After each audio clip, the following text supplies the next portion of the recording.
अस्सलामुअलैकुम। आज हम स्टार्ट करेंगे।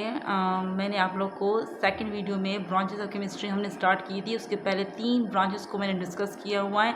आज हम चौथी ब्रांचेस पढ़ेंगे, analytical chemistry. Analytical chemistry analytical chemistry deals with the study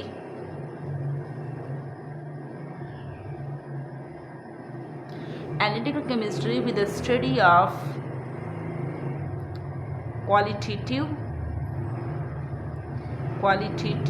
and quantitative analysis of matter.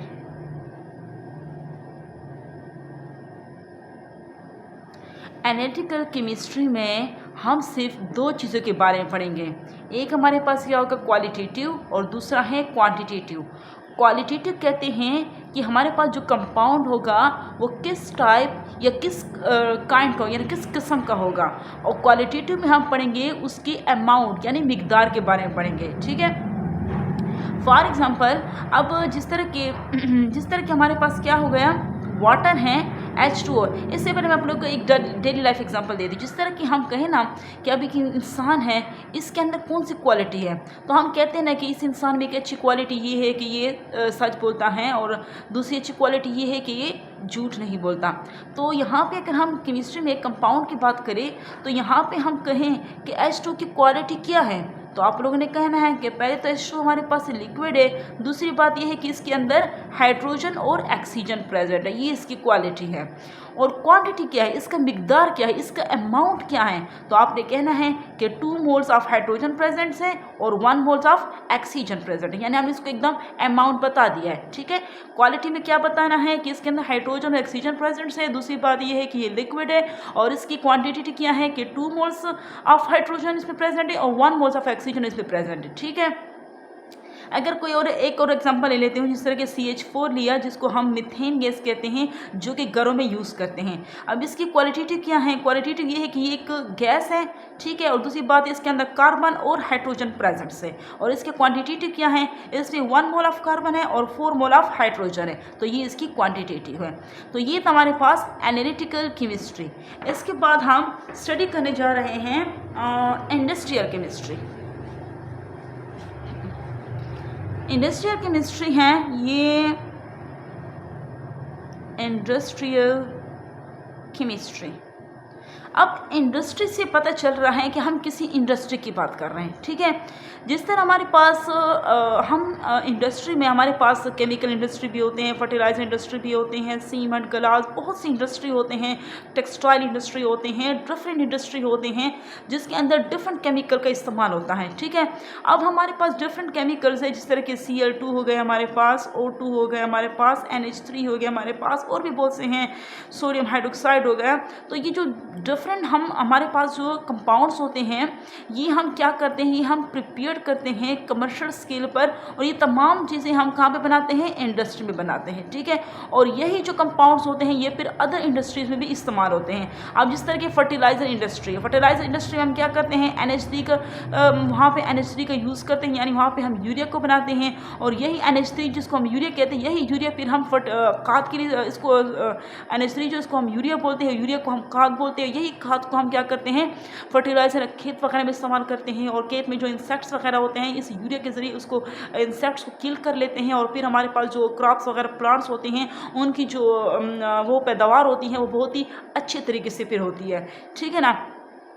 तो ये थे हमारे पास इंडस्ट्रियल केमिस्ट्री। इस तरह हमारे पास अगर आप लोग जिस तरह के हमारे पास कुछ ऐसी इंडस्ट्री होती है जिसको डिटर्जेंट, जिसमें हम डिटर्जेंट्स बनाते हैं, डिटर्जेंट्स कहते हैं, ये हमारे पास जो वो होते हैं शैम्पू वगैरह होते हैं, साबुन वगैरह होते हैं, कपड़े धोने वाले साबुन, कपड़े धोने वाले जो सर्फ्स वगैरह होती है, इसको हम डिटर्जेंट बोलते हैं। इसकी भी बड़े बड़े इंडस्ट्री होती है, इसमें यहाँ पे भी केमिकल का इस्तेमाल होते हैं। और इस तरह हमारे पास जो जितने भी हमारे पास ये जो मेकअप्स वगैरह बंद, इसकी बड़ी बड़ी इंडस्ट्री होते हैं, इसमें भी मुख्तलिफ किस्म का केमिकल इस्तेमाल होता है। तो ये सब जितने भी जो केमिकल, इससे भी अब मैंने तो बहुत कुछ कम केमिकल बताएं, इससे भी ज़्यादा केमिकल होते हैं जो कि हम इंडस्ट्री बनाते हैं। और कमर्शियल स्केल का मतलब ये है कि हम कमर्शियल स्केल का मतलब ये है कि हम ज़्यादा अमाउंट में चीज़ें बनाते हैं और फिर इसको बाज़ार वगैरह में इसको हम बेचते हैं, तो ये इसको हम कमर्शियल स्केल कहते हैं। ठीक है, तो ये तो हमारे पास क्या था, इंडस्ट्रियल केमिस्ट्री थी। इसके बाद हम पढ़ने जा रहे हैं न्यूक्लियर केमिस्ट्री।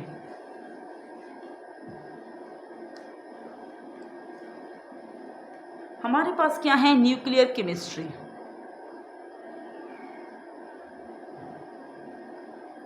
न्यूक्लियर केमिस्ट्री की हमारे पास क्या है, डेफिनेशन है हमारे पास कि the branch of chemistry that deals, क्या पढ़ेंगे, the branch of chemistry that deals with the study of with the study of radioactivity,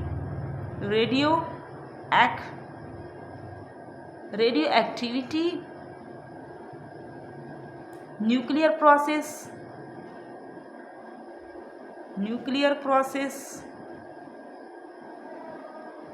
and properties is called nuclear chemistry. ठीक है, न्यूक्लियर केमिस्ट्री हमारे पास ऐसी ब्रांच है जिसमें हम 3 चीज़ों को पढ़ेंगे, रेडियो एक्टिविटी को पढ़ेंगे, न्यूक्लियर प्रोसेस को और प्रॉपर्टीज़ को पढ़ेंगे।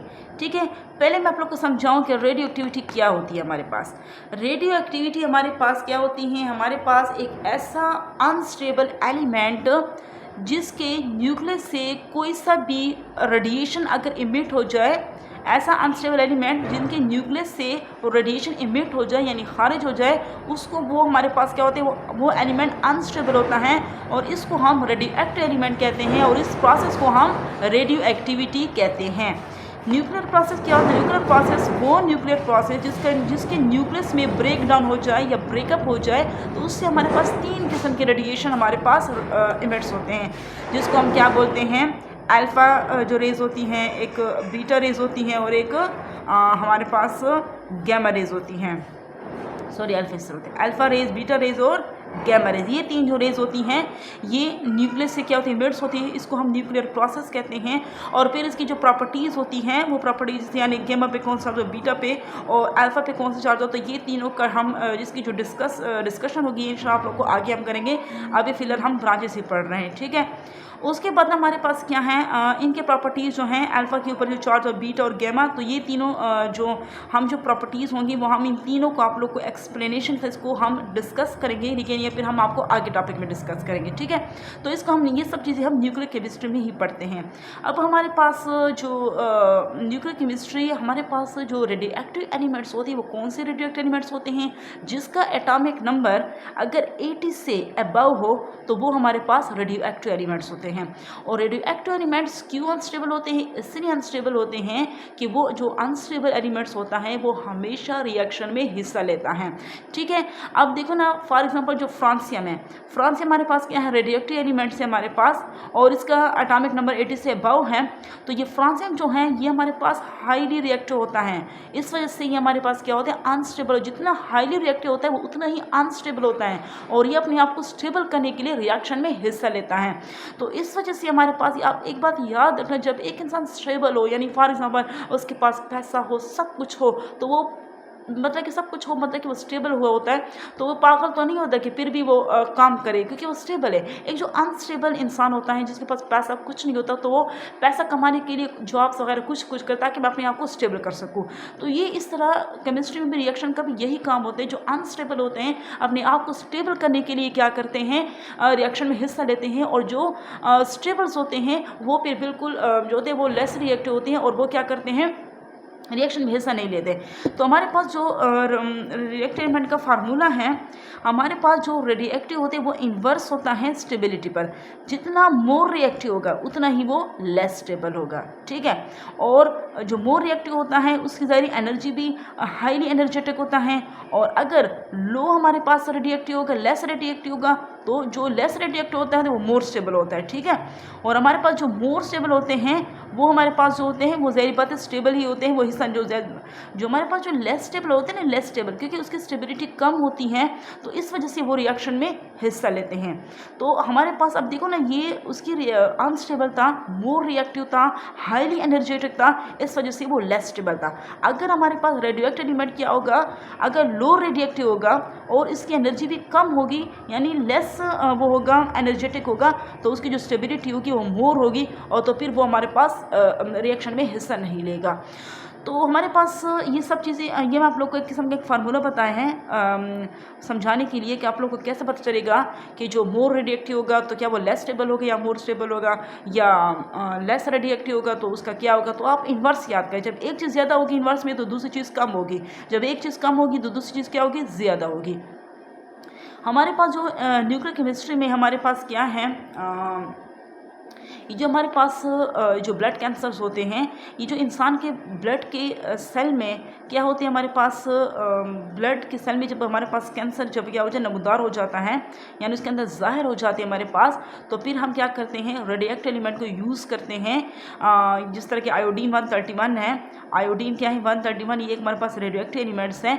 इसको हम क्या करते हैं, इसकी जो रेडिएशन होते हैं वो इंसान के ब्लड से जब पास करते हैं तो उसमें जो कैंसर की जो सेल्स होते हैं वो क्या हो जाते हैं, डैमेज हो जाते हैं, ठीक है ना। तो यही रेडियोएक्टिव एलिमेंट क्या होते हैं, इस रेडियोएक्टिव एलिमेंट को हम मुख्तलिफ मेथड के लिए भी हम इस्तेमाल करते हैं। जिस तरह के मैंने अभी बात की, मैंने जिस तरह के पर्सन के ब्लड में जब कैंसर के वो होते हैं सेल्स होते हैं, तो फिर हम इसी रेडियोएक्टिव एलिमेंट की वजह बदौलत से हम क्या करते हैं, उनकी रेडिएशन उनके पर्सन के ब्लड से पास करते हैं और फिर उनके जो कैंसर के सेल होते हैं वो डैमेज हो जाते हैं, जिसके ज़रिए हमारे पास एक इंसान जो होता है कैंसर से बच जाता है, ठीक है। इस तरह हमारे पास बहुत से ऐसे रेडियोएक्टिव एलिमेंट्स है जो लास्ट टाइम तक हम फूड की बचाव कर सकते हैं। जिस तरह के हमारे पास फूड वगैरह पड़े हो तो उस पर हम ऐसे किसी भी कोई सा भी रेडियोएक्टिव एलिमेंट्स लेंगे और उसकी जो रेडिएशन होगी वो फूड से पास करेंगे, तो ये जो फूड होगा वो लास्ट टाइम तक जो है ना, ज़्यादा देर तक जो है ना, वो हमारे पास क्या होगा, ख़राब नहीं होगा, यानी वो प्रिवेंशन होगी, लास्ट टाइम बहुत ज़्यादा टाइम तक उन फूड्स की क्या होगी, बचाव होगी हमारे पास, ठीक है। तो ये हम सब चीज़ें क्या करते हैं, न्यूक्लियर केमिस्ट्री में पढ़ते हैं।